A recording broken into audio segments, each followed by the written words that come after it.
Dementia Researcher podcast, talking careers, research, conference highlights, and so much more. Hello, and welcome to the Dementia Researcher podcast. Coming up in this show, I'll be talking with some of our incredible dementia research bloggers in a festive special. If you can't tell, with festive hat. We're going to be reflecting a little on 2023 and talk about plans for next year, and we're going to test their knowledge in a fun quiz. So let's get into it.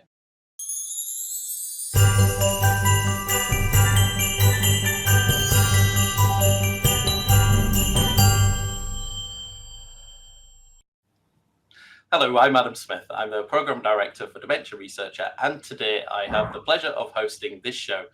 But that's enough from me. Let's meet our brilliant guests. Today I'm joined by Ajantha Abey, Dr. Connor Richardson, Dr. Clarissa Giebel, Hussain, Dr. Anna Volkmer, and Dr. Jodi Watt. Hi, everybody.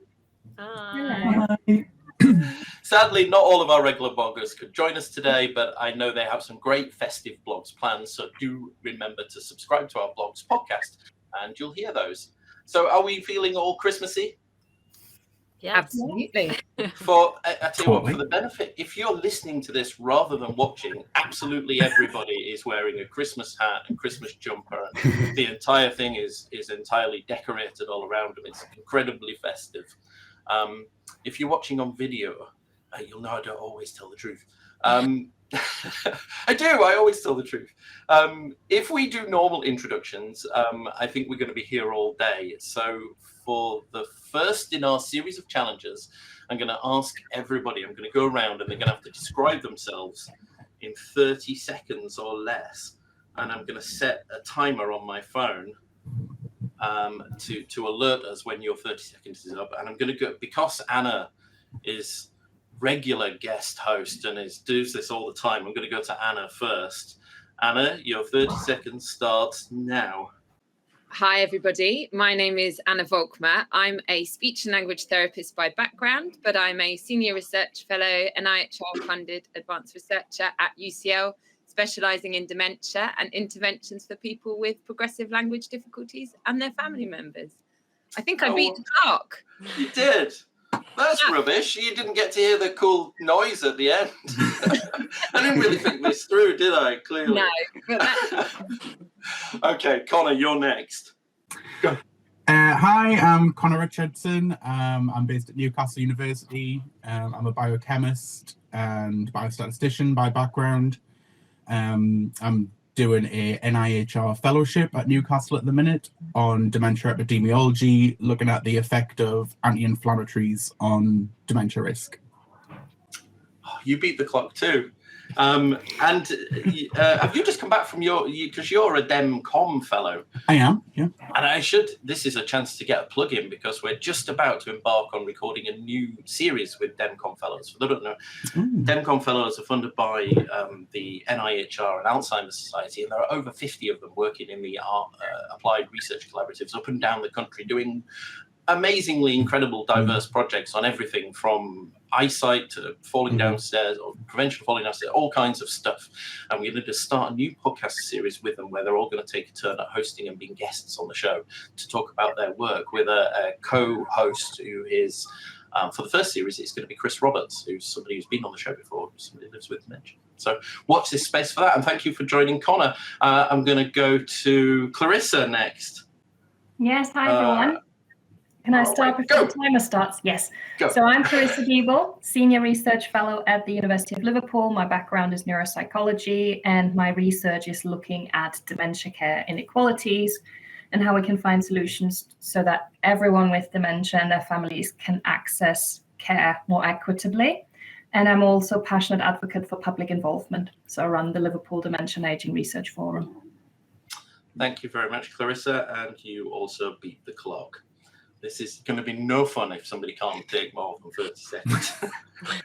Hannah, you go next. Hi everyone, I'm Hannah Hussain and I've got a background in pharmacy and in health economics. I'm currently a third year PhD student at the University of Sheffield, and my research is looking into how to best measure health related quality of life for use in dementia economic evaluations. Thank you very much. You did that in 20 seconds. Clearly, this wasn't challenging enough. I needed to give you 15 seconds. I'm going to go to Jodi next. Jodi, go. Hi, so I'm Jodi. I'm a postdoc research assistant with Professor Terry Quinn at Glasgow, and I'm currently looking at drug repurposing for Alzheimer's and dementia. I also focus on a lot of my lived experience as someone who's queer and neurodiverse and see how that relates to the world of Alzheimer's research. Thank you very much. Well done. You beat the timer. It's all pressure on you now, Ajantha. You're the last to go. Should I drag mine on? You're the last to go. And if you don't achieve this, I mean, I don't really know whether I want you to do this or not. Part of me wants you to not actually do this so that I didn't waste my time paying 79 pence for a noise effect. Go. All right. Hi, my name is Ajantha Abey. I am a PhD student at the University of Oxford. I'm in my final year in the Wade Martin's lab. I'm a pathology by background, and I currently work on looking at selective vulnerability in Alzheimer's and Parkinson's disease using iPSC models. Is there anything else you'd like to add to that? And I'm hoping to finish next year. Oh, do you know, I didn't even play this stupid noise. Do you want to know what the noise was, for just so that you've actually heard it after all that selling it up? That was worth it. It cost me 79 pence, did that? For the purposes of the podcast. Thank you very much. You all did incredibly well. And I'm sure most of our audience, most of our listeners will have already met most of our bloggers before, because, of course, you all write blogs and narrate them, which is weird, isn't it? Because everybody feels like they know you, even though you might have never met people because they've heard you talk. Often so about so much work that's going on and what happens in your private lives, but also as well, some of you have been on the podcast before, so thank you very much everybody for joining us. Well, with that out of the way, I'm going to start by asking you all what your personal highlight was.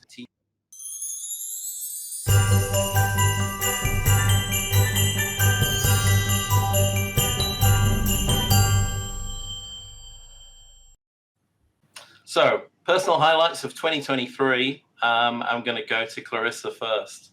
Lovely. Has it been a good year, Clarissa? I think so. There's always grand rejections and paper rejections, but we just have to suck it up, unfortunately. We all get them, but we also get some positives. But I think on the whole, I'm incredibly exhausted from this year. Just want my Christmas break, to be honest. But for me, there's two highlights that really stand out. One is a lot of traveling this year for research work, not just conferences, which is one of the many reasons I went into this job, because I like to travel and meet new people and new communities and new settings and learn from them. And I went to Bangalore in India, and I also went to Medellin and other places in Colombia. So really understanding how people from very different cultures and socioeconomic backgrounds understand dementia. For me, that's really important, and the inequalities and barriers to getting even a diagnosis or getting any type of care if they do. That's one of the main highlights. But the second highlight, as I was saying earlier, I really love public involvement and engagement. And this year we co-produced a game on all of our research, so Dementia Inequalities game. It was fantastic to launch it during World Alzheimer's Month with lots of caregivers and people with dementia. And it's available on the Lewy Body Society website. So now what we're trying to do, as opposed to doing more research, really, we're trying to use it as a possible interventional tool, as an educational tool for health and social care professionals and students to learn about dementia inequalities and maybe actually change their care practices as a result of playing a board game. So for me, it's really novel and different, so really interesting. That's wonderful. Thank you, Clarissa. And you've written a blog on your work creating that game as well, haven't you? And it's available to buy on the Lewy Body Society website. Yeah, so all goes back to charity. Fantastic. What a great year. Thank you, Clarissa. What about you, Hannah? I've got a few kind of personal and then kind of academic highlights. So I also did a lot of travel this year, but for personal reasons. So I got to celebrate.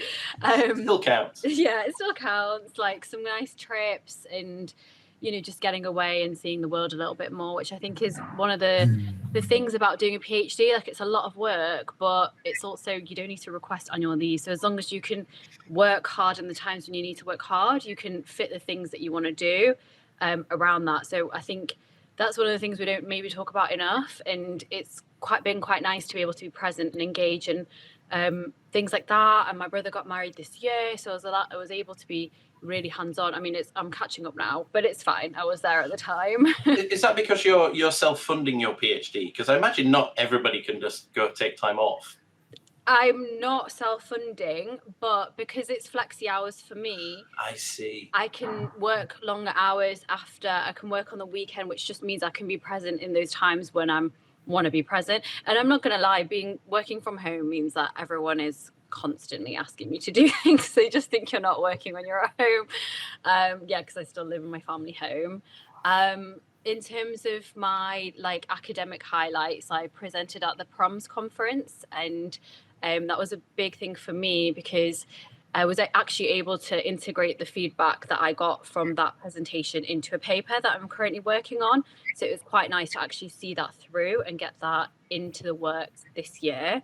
And another thing, which is one of the things I blogged about, was being able to overcome this learning curve with statistical mapping. So I'm a pharmacist. I'm not an analyst by background, but now I would proudly call myself an analyst because I've been able to master this technique, and it's just a really big sense of accomplishment. So awesome. Yeah. Well done. Remind us, what does PROM stand for? Patient Reported Outcome Measures. Perfect. And I think there is somebody in the room that might be able to help you with those stats if you ever get stuck. And I'll come to you next, Connor. Connor, our resident statistician expert. That was a really smooth segue. Also, just remembered, I've got Christmas Groot. Oh. Well done. So there we go. Yeah, I feel like I've really sort of ran the gamut of the real highs and real lows of academic life over the past year. Oh, no. So yeah, so I've had big rejections, which were horrible, but then I've also had so I got rejected for a job that I applied for, which was really sad. But then I got the NIHR fellowship, which I was really not expecting to get. And it was one of those weird, bizarre things where you put loads of your effort into a job which I was really thought was mine. And then this ARC fellowship, which I thought, they're not going to be interested about stats. And then I sort of did it on a whim and a prayer, and then they loved it.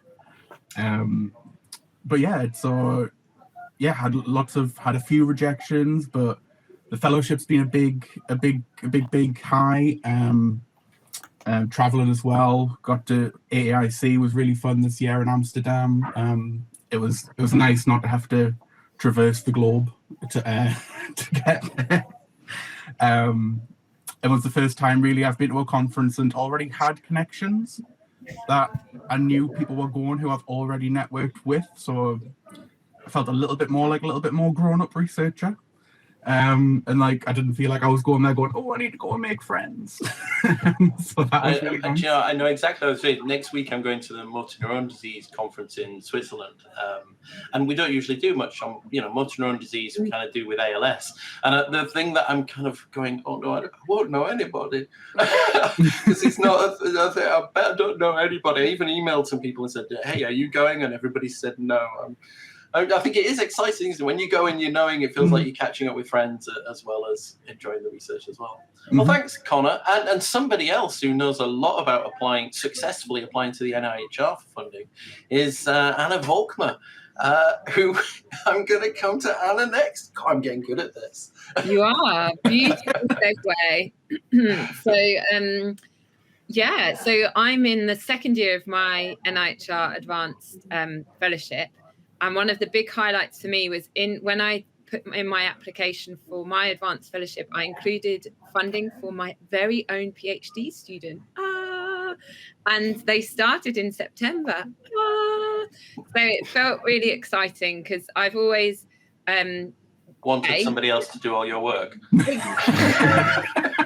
I've always loved bossing people around, so it's not hard, but equally, so I'm mindful that in speech and language therapy there aren't very, very many speech therapists who get NIHR funding. We're one of the least funded professional groups, probably because we don't apply for that much, but it was something I could really do for, is offer a fully funded PhD position for a speech and language therapist. So it's been very exciting to be able to have my lovely new PhD student start, Richard, who hopefully you might see a little bit more of. They're going to come on the podcast and talk about their work, aren't they? We've been having that conversation offline. Yeah, exactly. So that was one of my highlights. And I guess another one of my highlights is that for this year is about wrangling people again. But as one of my big projects has been about trying to develop a core outcome set for people with primary progressive aphasia. And part of that work is actually getting other researchers to be bothered about it. And I just recently had the last phase of that work and managed to wrangle 46 researchers from about 20 different countries, from all different professions, and force them to engage with it. So that felt like a really big achievement, to actually manipulate people to do what I want them to do. I'm sure they weren't manipulated at all. They saw the incredible value of what it was you were doing and said, yeah, we'll have some of that. Because it's funny, because I've I think through your blogs as well, because you've told this story for so many years with us now, kind of from back when you were really just very early stage of your PhD right through to now. I've had so many people approach us and say, oh, I always read Anna's blogs. And I think you've picked up an international following as a result, as I'm sure many of you have as well. But yeah, well done. Congratulations on getting your student. Jodi, why don't I come to you next? Hello. So yeah, I think I've had a few highlights this year, thankfully, because it's always a bit hard. I've had a few years during my PhD where I did not have any for a year. So yeah, it's nice to have a few this year. Particularly, so I work on drug repurposing, and I'm using some interesting sort of drug-wide association study methodology, and I'm getting the first results out of that now, which are really exciting. So I'm hoping next year will be a lot of dissemination of that and a bit more travel than I've had this year.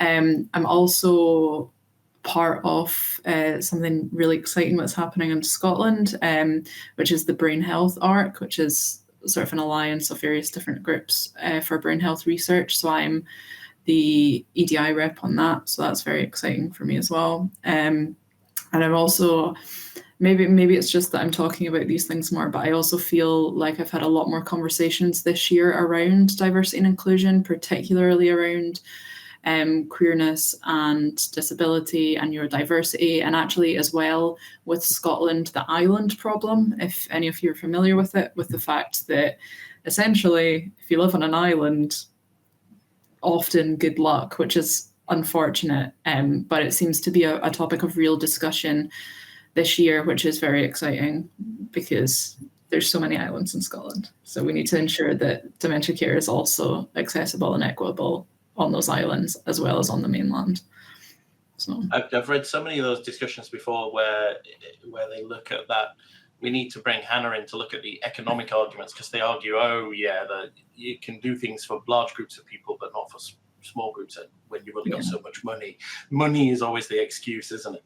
It is. Yeah, so this is where a lot of my personal interest comes in, because I'm all about the small groups that people are normally like, but the big group is fine, but I'm interested in the small group. So brilliant, thank you, Jodi. And last but not least, Ajantha. Yeah, I guess in terms of professional highlights, similar to some of the answers from earlier, I got to do a lot of traveling to different conferences this year. It's my final year of my PhD, so I went to quite a few earlier in the year. I really enjoyed ADPD in Gothenburg in particular. It was a really cool conference. I got to meet a lot of really interesting people, and was even able to go later in the year to the US to visit some of the labs of some people who I met, which is really nice of them to have me over and to show me around, which is really cool. And then while I was traveling around the US, I met some friends there as well. I was also there for the Quadball World Cup, Quadball, which previously used to be called Quidditch, which if you're unfamiliar, look it up, it's great. But that was really fun. I got to see some of my friends from back home in Australia there as well. My brother was on the Australian team, so that was really fun to watch him playing. And this is now getting more into the personal highlights, I guess, as well. Did you get Victor Klum's autograph? That's the dream. Sorry, I wasn't mocking Joe, but I've been to watch it because they play it on the university fields in Oxford, don't they? Which is where I've been to watch a few times before. So you were going to add to that then. Sorry, I interrupted you. Yeah, my big personal highlight for the year really is that for the last several years, my partner and I have really been playing the two-body problem in that at the start of 2020, so like pre-COVID 2020, she started her PhD in Sydney in psychology. And 2 months later, I got my offer to come to do a PhD at Oxford. And so we've been doing sort of like the longest of long distances for the last couple of years, about 17,000 kilometers. Also during COVID, which was an interesting time. But this year, so halfway through the year, she finished her PhD, submitted, and she has moved over here. So we're now back and living together. So that's a big, exciting moment for us. And that's quite a highlight for me. Brilliant. And how's that going? It's being in one place. No, it's quite exciting, really. It's just like all the incidental interactions that you miss, all the like hanging out at home. We're not really doing anything together, but you still are together. It's quite nice. Brilliant. I'm glad it's a success. Well, what an amazing 2023. You've all had such brilliant years, both. I mean, obviously there's those highs and lows that everybody's talked about, which I think we've come to expect in academia. I don't know if I should add mine. We haven't got time to add all mine in, but certainly I think dementia research have been refunded for the next 6 years. 5-6 years is a good thing. It means I've still got a job and you can still keep listening to our podcast.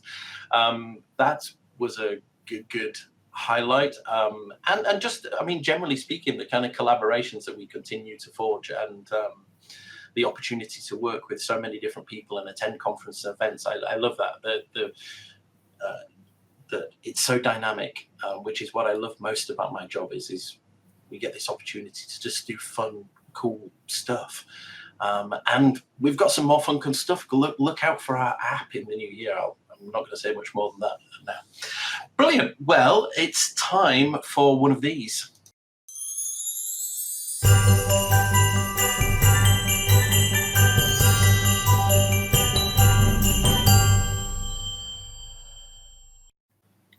Okay, are you ready? It's time to take a break and move on to the first part of our festive quiz. This podcast is going to be 2 hours long if we take 2 hours long doing this, so we can do this pretty quickly. We're going to have 5 questions. The first 5 have got a bit of a sciencey Christmas theme, and you're going to indicate that you're ready to answer by saying your name as quickly as you can. So I was going to say fingers on buzzers, but that doesn't quite work. Get ready. Are you ready? Question 1. What is more common name for frozen water, often seen during... Jodi. Go, Jodi. Ice. I'm going to take snow or ice. But I was about to say often seen in colder climates and at Christmas. But there you go. And Newcastle right now. Oh, really? It's snowing in Newcastle? Oh, yeah. There we go. Oh, let me give Jodi his tick. Question 2. What is the name of the process plants use to make food which is essential for Christmas trees? AJ. Photosynthesis. Correct. Well done. You get a point for you. Question 3. True or false? Reindeer have red noses due to a rich network of blood vessels. Clarissa. Go, Clarissa. No. I'm afraid that's incorrect. It's true. It's true. Would anybody else like to go? Anna. Oh, Anna. I mean, there's only one other option, right? I didn't think this through. Correct. Well done. Okay, question 4. What do we call scientists who study weather like predicting white Christmases? Clarissa. AJ. Meteorologist. Clarissa, yeah, meteorologist. Well done. That was very close, AJ. And question 5, last one in this round. What is the term for the shortest day of the year which occurs around Christmas time? Connor. Winter solstice? Correct. Well done. So, at the end of our first round of questions, AJ, Ajantha, Connor, Clarissa, Anna, and Jodi all have 1 point each. Hannah and Sam. Sam was not here. What's the prize for the most points at the end of this, by the way? I'm going to surprise you at the end. Okay. You're going to be surprised. It might be something you already have, but you'll get another one. Brilliant. Thank you so much. So halfway scores, all even Stevens.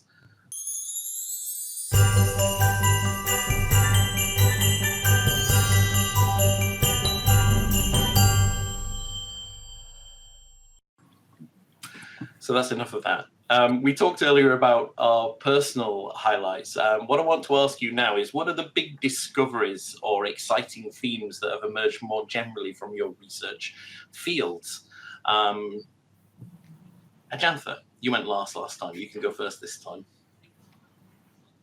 I mean, it's hard to go past the 2 big drug announcements that came out for Alzheimer's earlier this year. I guess that's kind of in maybe some sense everyone's highlight because we're all in the same broader field. So maybe I'll touch on those briefly. Yeah, of course. And that's absolutely huge news, I think, for the field, no matter sort of where you stand on them. Just any kind of breakthroughs, both scientific and regulatory, I think is really exciting. But maybe a bit more specific to disease mechanisms then. I think it's really interesting how we're seeing a massive sort of proliferation in looking at targets, looking at pathways beyond just tau and amyloid, these different proteins that accumulate in the disease.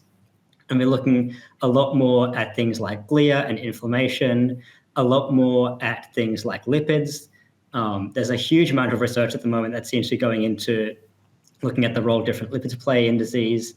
Both in Alzheimer's and in Parkinson's disease, which is really cool. And also beyond the sort of disease mechanisms front, all the stuff in biomarkers, I think is really, really exciting. And I've written a little bit about that this year, but I think both those fronts, there's a lot going on just beyond the sort of headline drug discovery type things. And I think they all bode really well for the future as well. Which talks well, doesn't it? Because there's still quite a lot of kind of, those amyloid, tau, amyloid particularly skeptics that we see at conferences. So it's good that there's that breadth of research going on, because I think everybody agrees it's probably not going to be one thing. It's going to be this combination of factors.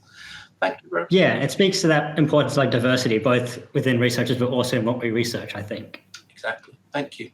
What about in your field, Jodi?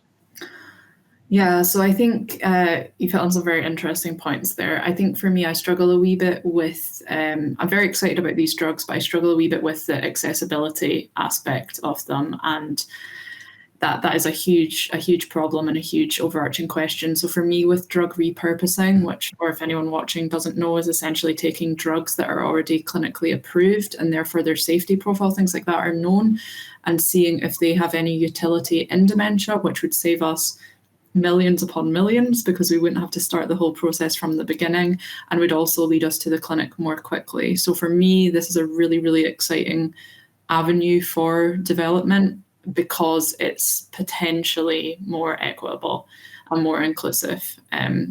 So yeah, I'm a bit more excited about that than I am about the new drugs currently. I've come across various trials over the years that have repurposed particular drugs, but I've never, I have to say, usually kind of at the point that they're trying to recruit people, and there's a lot of talk at the start, but then I've never followed them through long enough to see whether they've actually gone on. I'm assuming that they didn't, because there hasn't then been some announcement about, oh, this new blood pressure medication is something we should give to everybody to prevent or to deal with it. Are there any realistic, exciting prospects that we found in the last year from drug repurposing? That's a good question. I think one of those things about drug repurposing as well is that I would say that a year isn't the greatest time frame over which to work. I understand that this is like a retrospective on 2023. Yeah. But I'm quite excited about my own work, as I've said, but I'm at a stage where it requires a lot of validation at the moment, so I wouldn't want to talk too much about that at this point in time. But I think there is exciting development, right? As we have more in the way of analytical approaches to it, and we have huge data sets. Like I work in UK Biobank, which is 500,000 people. My analysis is done in 500,000 people, which is huge numbers compared to a lot of research in the field. I think that sort of thing and that sort of access level is quite exciting when it comes to the purposes of doing things like drug repurposing. And we've heard a lot this year about AI tools being applied to those data sets to kind of, and the M&D SMART trial from Edinburgh being employed on other diseases, that slightly new dynamic approach to delivering on repurposed drug studies to practically test and help it. So that's exciting stuff. Brilliant. Thanks, Jodi. What about you, Connor? Well, I can probably very smoothly segue from that. Because my fellowship is in looking kind of at drug repurposing drugs with anti-inflammatories.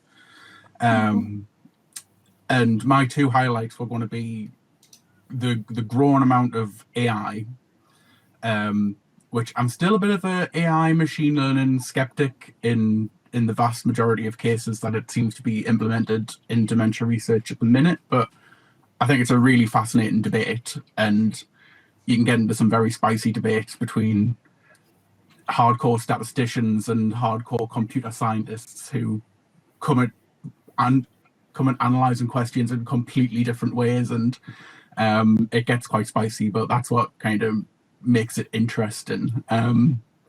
But yeah, also there's more huge data sets becoming more available. You've got Dementia Platforms UK, which are recruiting more and more data sets into their platform.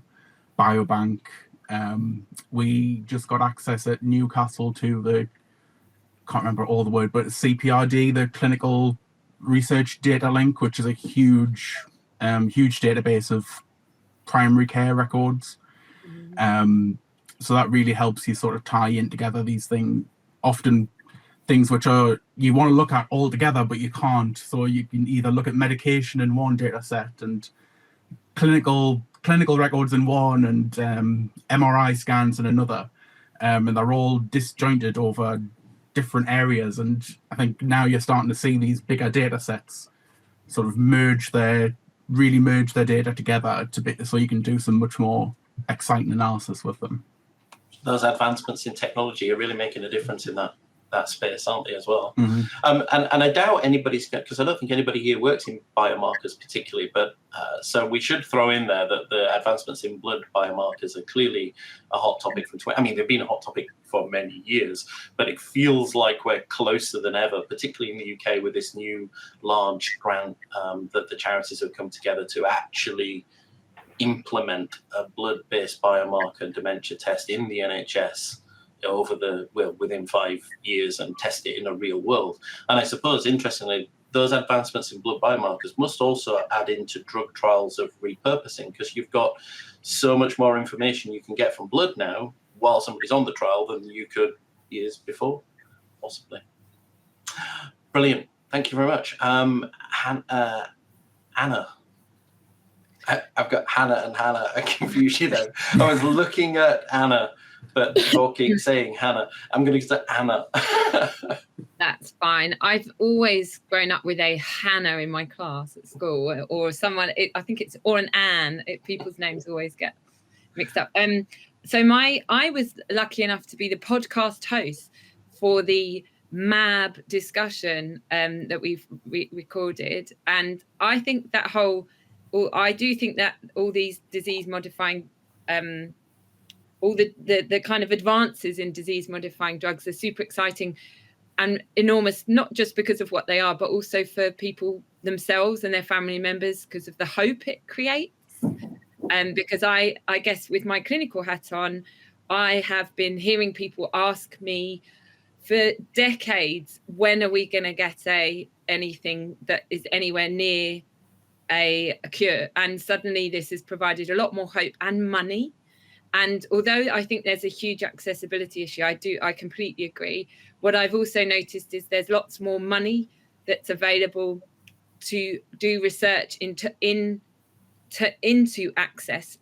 So in terms of I'm quite excited by the work that I'm lucky enough to collaborate with Clarissa on, who's kind of diagonally above my head in my picture, probably not when everyone else is.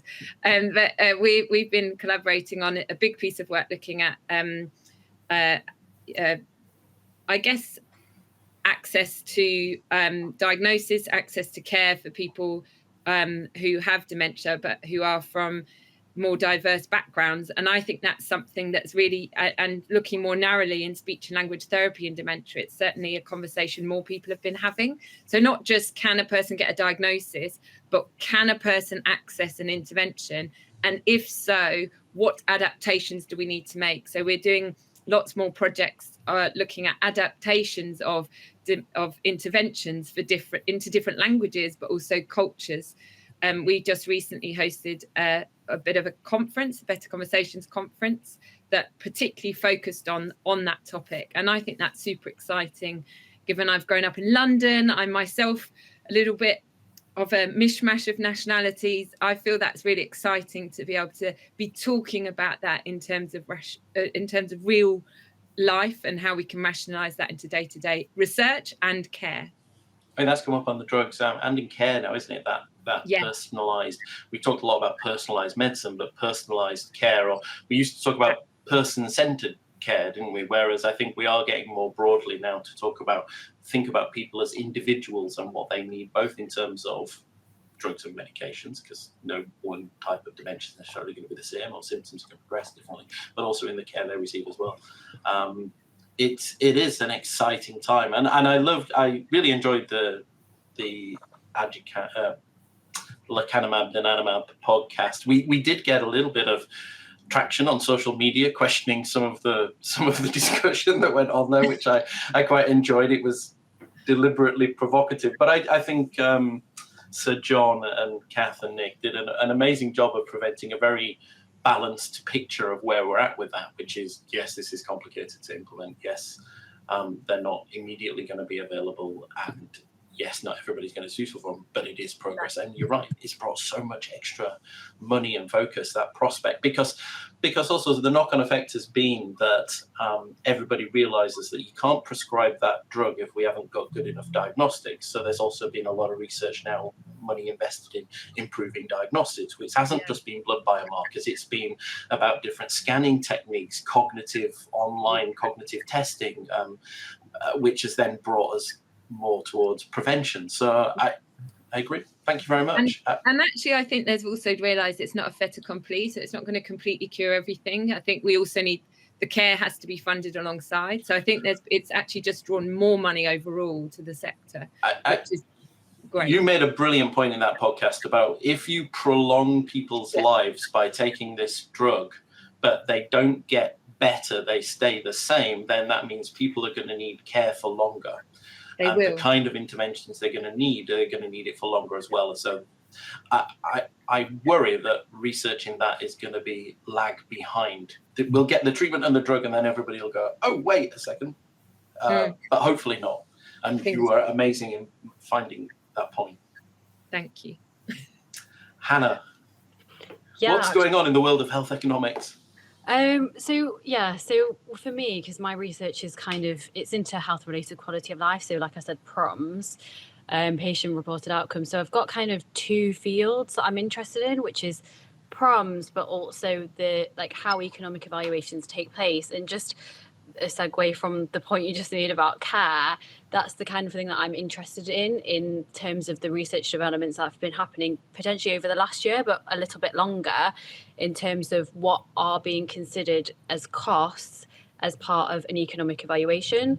So typically we have a very direct costing system, and like we know, with people living with dementia, there's a lot of informal care that's given, there's a lot of spillover effects, and these costs, but of course benefits from treatments aren't necessarily being considered. So there's this kind of change in attitude and approach in research that's slowly happening. There's a lot more interest in spillover effects. That's the term we tend to use in health economics, and just how we can consider these benefits and of course costs to informal carers. So yeah, that's the kind of thing that I'm hoping to see more of, and I'm looking forward to seeing more of. And we keep hearing, don't we, about the kind of, it just seems to be one review after another into the costs of social care and how we can better deliver social care in an affordable way. The problem is, I'm not sure that there is such thing as an affordable way to deliver social care. It's expensive, and you either have it or you don't. Personal opinion, not the view of the dementia researcher. Does there feel like there's some hope on the horizon for that? Yeah, I certainly think so. Less in terms of social care directly, but more in terms of how we're considering the perspective of an informal carer. Like if we were costing the care, the time, the energy, the well-being of the carer when we do economic evaluations, the NHS would essentially just be bankrupt. Like they're such a central part of dementia care. So I think there's this kind of change in attitude towards how we can include those things in economic evaluation, but it's really hard to change how things have always been done and consider how we want them to be comparable going forward. So there's kind of like a move towards a more extensive QALY, that's the quality adjusted life year, and how we can extend that. That's happening now.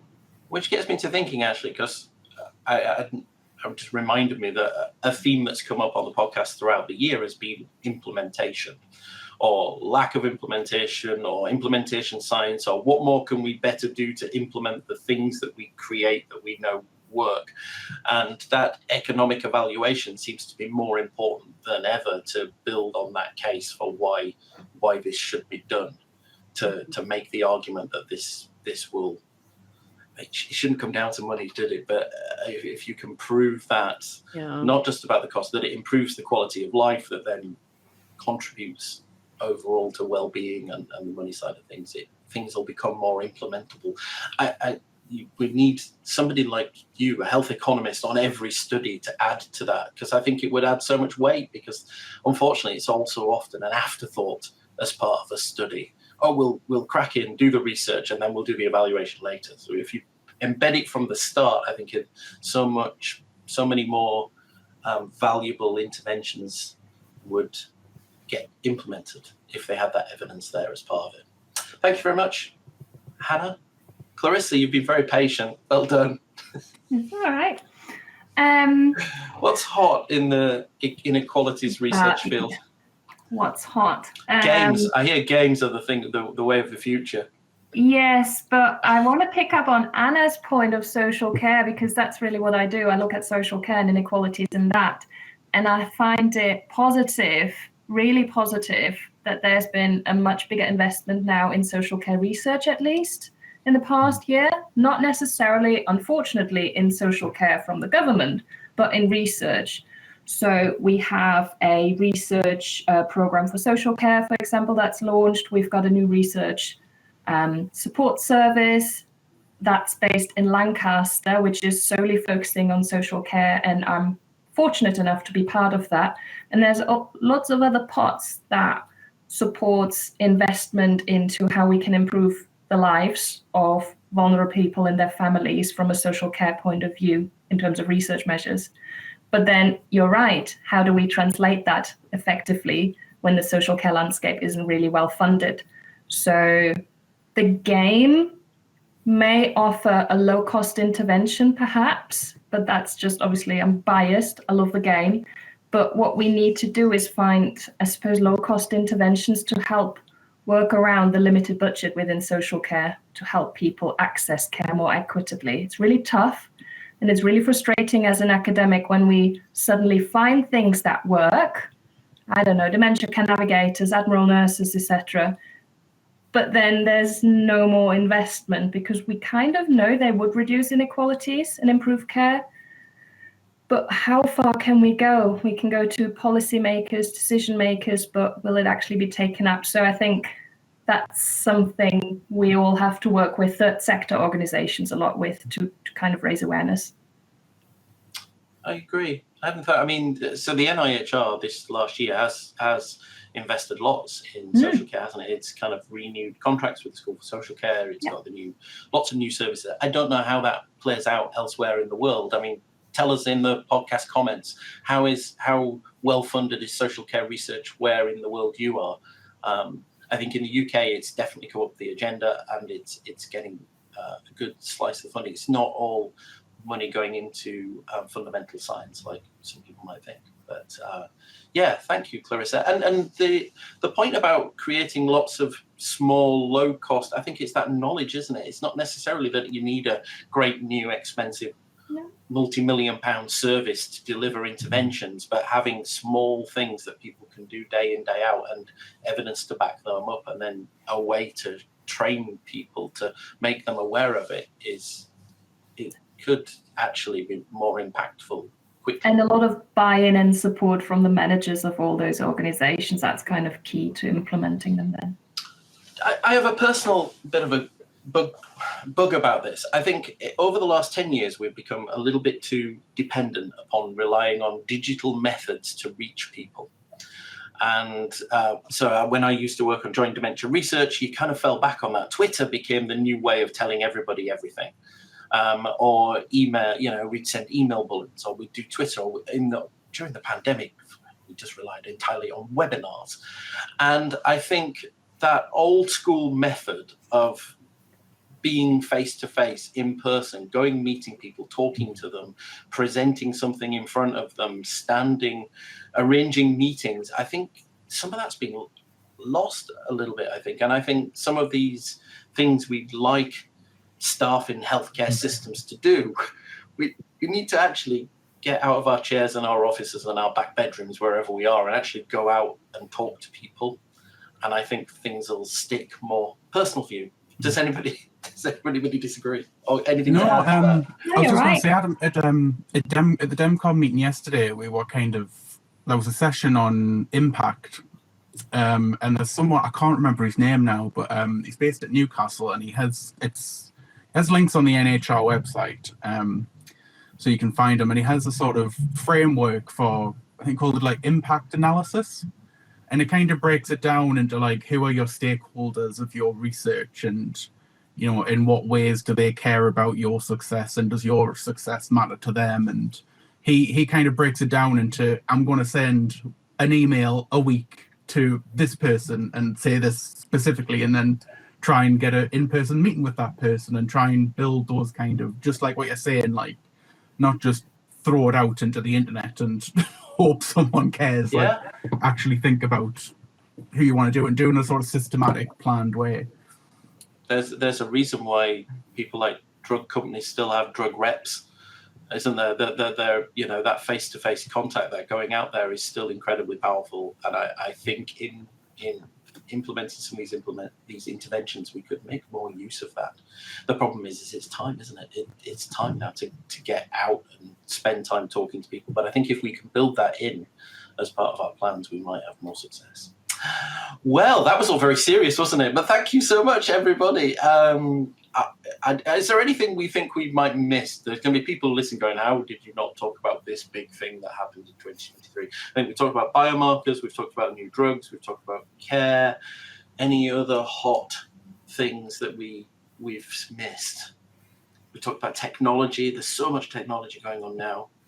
I think it was mentioned earlier, the sort of like you have this interesting divide now between like the sort of amyloid skeptics and the sort of amyloid pushers almost. And there was an interesting phrase used at AAIC this year with I think it was the NIH redefinition of dementia, and they used the phrase, if amyloid can be detected in the brain, then it's a move towards saying that person is will get dementia. It's not a question. It's if amyloid's in your brain, it's inevitable.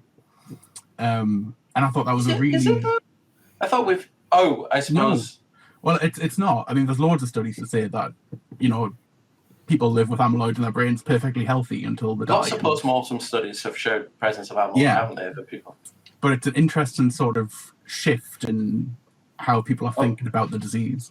Maybe it's if you live long enough. Is it a case that if you live long enough, you will eventually, definitely, but you might have to live, some people might have to live till they're like in their late 90s or something. I think that's what I think that's what they were getting at. But it's an interesting sort of philosophical almost. Yeah. Because you could argue if you lived to 200, you would get dementia inevitably. and I need to. There was an interesting thing. So yesterday I went to the Ideal Study. So the Ideal Studies is a program run by Linda Clare out of Exeter that's been going on for many, many years. I think it was one of the first big studies funded by the ESRC out of the Prime Minister's Challenge on Dementia, which is 2012, 2013. But it's delivered so much over the course of many years. And one of the things that they reported yesterday in their overall review of findings was that people, and this probably isn't the news we want to hear, but people who didn't worry too much about Alzheimer's, when they got a diagnosis, they did think about it as a natural kind of part of, that's just because I'm getting old, actually had better outcomes than people who knew all about it and thought about their disease and their dementia and called it Alzheimer's disease and were very aware of it more. That they had better outcomes than people who didn't worry about it, kind of thing, as opposed to the well-informed people that went on and knew all about the disease, which I thought was astounding. We spent a lot of time trying to make sure that there's increased awareness, haven't we? I don't think that's all that surprising though, because when you consider like surgical outcomes, for example, positive attitude going into surgery shows that you have better outcome, at least psychologically. So I guess it's just a variant of that, right? Yeah, I mean, I didn't know that about surgery. But yeah, so that was, and if you head to our YouTube channel, by the time you're watching or listening this, those recordings from Linda Clare presenting the outcomes of the Ideal Study will be on our YouTube channel. As part of our new push, we'd like to help you share your research. So if you've done a webinar, you're holding an event in the UK, talk to us. We'd love to share your content on our website and get more people watching it. Thank you very much, everybody. I think it's time for one of these, and then we're going to get back to the second half of our quiz.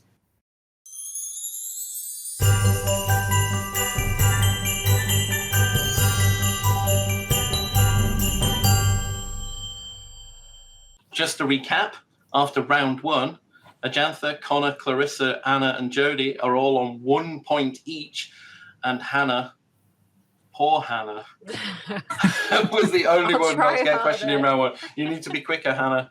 Okay, are you ready for round two? There are no science elements to these. These are purely Christmas questions, but there might be a couple of a little bit harder. Question number 6. What are the 2 most popular names for Santa Claus? Anna.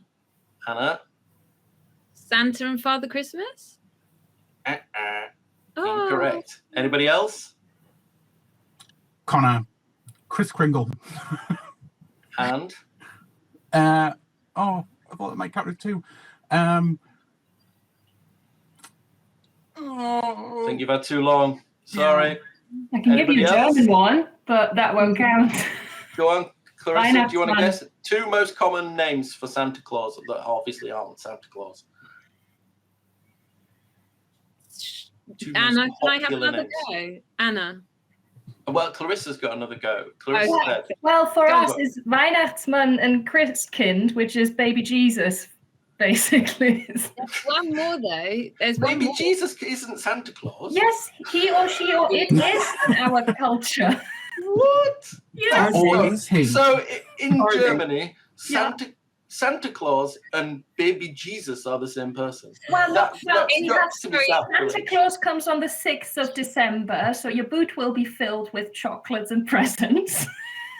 And then we have little baby Jesus flying as an angel through the window, giving you the presents if you're a little kid. How did I not know that? It depends what part of Germany you're in, because in East Germany they didn't get the little Jesus, baby Jesus coming, because they were communists and they weren't allowed to have religion. So they got St. Nicholas, and so St. Nick and the Weihnachten. St. Nick, yeah. Okay, do you know what? You've all had too many goes. I'm gonna give Hannah a go. I thought it would be Father Christmas. Just think of 2 names for Santa Claus. Not Father Christmas. Do you need clues? Saint Somebody's already said one of them correctly. It wasn't Father Christmas. I don't know. I don't. Okay, I'm just gonna say this. The answer that I've got from my book is Kris Kringle, which somebody mentioned, and St. Nicholas, but nobody mentioned them together. Nobody said both. Okay, no points that time around. We're able to get half a point each for getting them individually. Who got St. Nicholas? Anna. Okay, And so me. Anna, you get 6th of December. You're trying to get half as well, and Connor as well. I feel like I'm getting conned here. Question number 7. What well-known Christmas carol became the first ever song broadcast in space in 1965? Anybody? AJ? First? AJ? It's a complete guess, but is it Silent Night? No! Sorry. Carol or First- Christmas song? Christmas carol. What's the difference between a carol and a song? Well, a song might be like the Pogues song. Right, okay. All right, Anna, Whereas- Jingle Bells. Anna, correct. Jingle Bells. It was. Jingle Bells was the first ever Christmas song broadcast in space in 1965. Anna, that puts you 1 point in the lead now with 2.5 points as we move into question number 8, which you're all going to know this. Are you ready? Which Christmas movie featured a boy named Kevin accidentally left behind when he was AJ. I was clearly first. I was very clearly first. It's Home Alone, but I am taking it because I was very clearly first, and I will All right. die in the Home Alone. and I was struggling to read and look at you all at the same time. My eyes can only be in one place at once. Okay, so now just to recap on scores, Anna is on 2.5, Jodi is on 2, Connor and Clarissa are on 1.5, Ajantha's on 1, and Hannah is still up there at the bottom of the pack with 0 points. Okay, are we ready? Number 9. Which country, if you're that confident, Hannah, I only read the first. Germany is correct. Well done. What was the question? The question was which country, and that's all I said before I stopped. Which country started the tradition of putting up a Christmas tree? And it was Germany. Knew it. Anna's storming ahead now with 3.5 points. In fact, with only one question left, nobody can beat her. So we're just playing for pride now. Question number 10. In the song, The 12 Days of Christmas, which is given on the 7th day? Jodi. Jodi? 7 swans are swimming. Well done. It is That's super. 7 swans are swimming. So that's the end of our Christmas festive quiz. This could become a new Christmas tradition because I quite enjoyed that. So in last place with no points because it's just not quick enough. I'm going to be really big. Hannah Hussain. I'm okay with that. Okay. But you look incredibly festive. You've got to go watch the video version of this podcast on our YouTube channel to see Hannah's amazing Christmas jumper. Show us your Christmas jumper, Hannah. It's got like a dog on it. Oh, wow. Pretty cute. I think Connor's got one of those dogs. Have you got one of those dogs, Connor? Actually, Not quite those dogs. Mine are more not quite a fluffy. friend. Yeah. Okay, so Hannah came last with 0 points. Next behind is Ajantha with 1 point, but it was a very impressive 1 point because he got the hard one. Well done. Next is Connor and Clarissa sharing equal third place with 1.5 points. Then came Jodi, who came in very late with the last. All your points came the last minute there. Jodi on 3, but the winner of our Christmas quiz is Dr. Anna Volkmer. Well done, Anna. You win a Dementia Researcher mug. You've already got one of these. She should have points deducted for dressing for Halloween.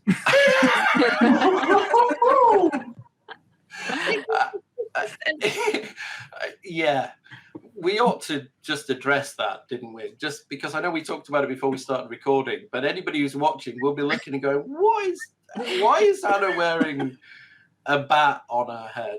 Is this another German tradition? Are bats related to Christmas in Germany? No, this is just me challenging everyone's thinking, as all researchers do, being a good researcher. It's not, is it? That was just still there from your kids haven't put it away for after Halloween. Thank you very much. Well, that was lots of fun, but it's time that we got on and got to the last part of the show.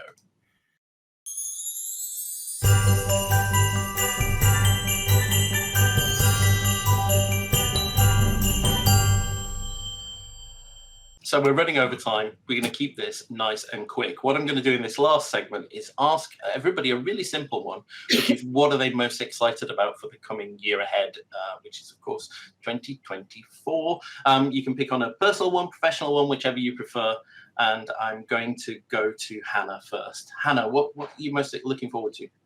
More holidays? No, not yet. Submitting my PhD.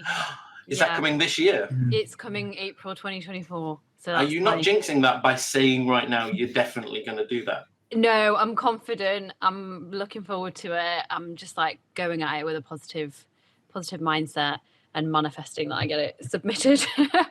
So amazing. That and then Viva. 2 in 1, and then holidays, I hope. Exactly, and then holidays. Yeah. We should say, is this a busy time of year for you? Because you're also a jobbing pharmacist, right? I mean, you work in a pharmacy and dispense medication to people. Yeah, so I was locuming quite a bit, but now I've eased off a little bit just because I want to get my PhD submitted in time. So I'm more focusing on this aspect before going back into community pharmacy. But it's been a bit tough. I mean, there's been a lot of closures of community pharmacies, so workload and demand has increased on the others, but yeah. And shortage of medication as well, right? I mean, you must have to deal with a lot of people who are a bit frustrated, because I know I've stood in the queue and heard people talking, we haven't got that. And yeah, there's a lot of shortages. That's been ongoing for a long time. Trying to find alternatives. People do get angry, but just people, guys, it's not our fault. We're trying our best. I understand. Well, thank you for all you do, Hannah, and really good luck with that writing. We're looking forward to reading some more of your blogs to hear how you get along with that. Clarissa, why don't I come to you next? Ooh, so much going on. I'm very excited to go back to Colombia in January, especially when it's absolutely ice cold here and wintry, and I'm looking forward to having some nice sunshine there. And just finishing up our ESRC study to look at mental health of older adults and people with dementia. So that's been 3 years in the making, and I think we're all really excited to kind of celebrate having done something, having done a pilot intervention in a really hard to reach rural area of Colombia, where often our collaborators weren't allowed to go because of flaring up gang violence. So it's completely new learning for us, but we're really happy that we've completed it to best of our abilities, and I get to travel again, so I'm excited. Brilliant. And learning that we can employ in the rural parts of Scotland as well, possibly. Yeah, which leads me nicely to Jodi. What yeah, I mean, I hope that there is both easier access and less gang violence than rural Colombia. I don't know. I hear they've reintroduced wolves into Scotland, haven't they? Isn't that a thing? Wolves. Yeah. Yeah, I'm pretty sure there's wolves all over. Maybe, who knows? But yeah, so I'm gonna go for a personal one. I'm getting civilly partnered in May, so that's exciting. I have to make a wedding dress during the week between Christmas and New Year, so that'll be fun. Wait, that's a really bad time. That is that post or pre-mince pies? Well, I'm not a mince pie kind of person. It's mainly chocolate that will be my downfall. My Yule log is legendary, so maybe eat all that before the dress. Yeah. That's really brilliant. Congratulations. Are we going to learn more about that in your blog? Is that something you'll talk about in your blog? I don't know. Maybe there's a way to talk about how making a dress taught me about PhD or vice versa. Well, they did it. Rebecca Williams talked about being a seamstress in one of her blogs. I really liked that, and it completely stole an idea I had, so that's good. We should give a shout out to all of our bloggers who of course, couldn't be here today. Sam Moxon was supposed to be, but he had an urgent dental appointment. Yvonne Couch, Camille, Mean Ali. Who else am I missing? Gaia Brezzo. And we've got a brand new Emily Spencer as well, who's just joined us, who was also going to be here, but she literally just had a baby a few days ago. But she's going to write for us throughout her maternity journey to talk about the time before, what it's like being on maternity leave, and then coming back to work afterwards. So we're really excited to have those new blogs. Connor. Well, I think this year is really exciting because I know I'm fully funded this year, so I know I've got. So the most exciting part is not having to apply for it. Yeah, finally got a long stretch of funding where I'm kind of like, oh, I don't have to worry about that.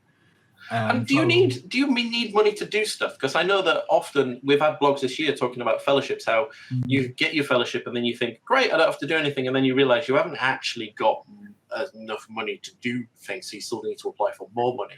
But is it a bit different with you because it's data?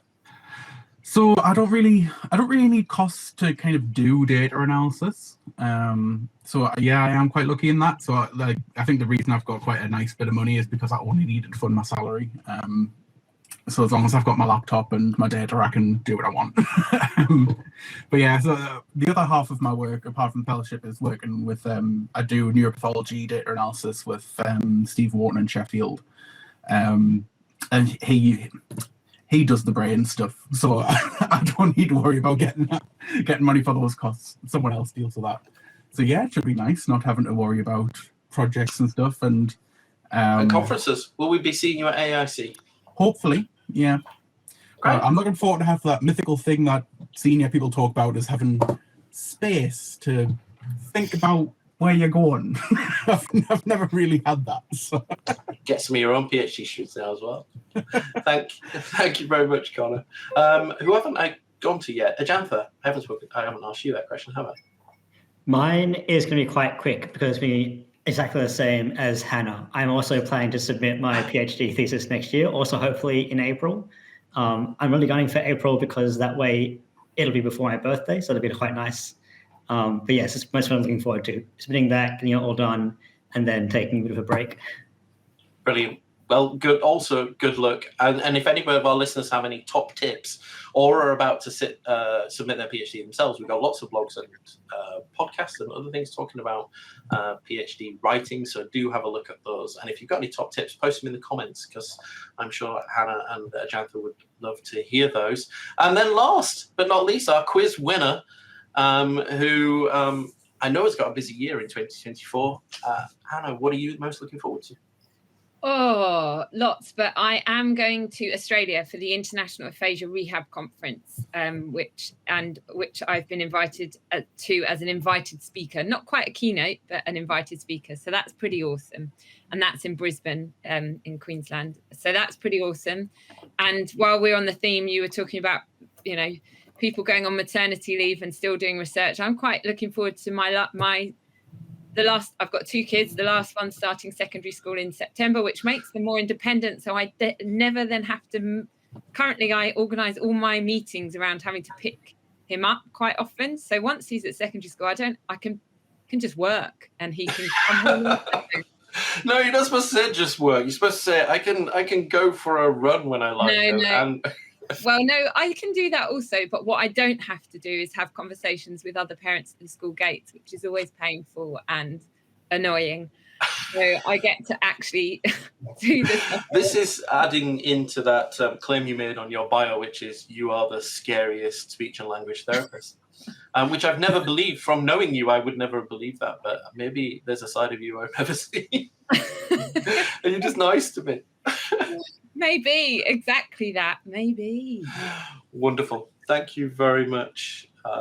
Thank you very much, Anna. I should add our own. So from a dementia research perspective, we've got a new community space coming. We're changing the way some of the website works, so you won't need to log in anymore. We're going to have our app is going to come along as well. And we've got some exciting new podcast series built into that. And I'm excited to also be getting out some conferences next year. I missed quite a few this year, but I'm going to definitely, you'll be able to see me if you want to come and talk to us about being on the show and things at ADPD and some of the AIC events as well, and Alzheimer Europe again, Alzheimer Disease International. We've got that conference this year as well. And some of the working with our brilliant charities, of course. Race Against Dementia have got a new funding call open at the moment, so we're doing a live stream with them shortly. You've got the ECR Retreat from Alzheimer's Society, which is advertised right now, running again in June, I think. We've got the AIU Care Conference in March as well. So lots going on this year. But I think it's time we got round to the last bit of the show.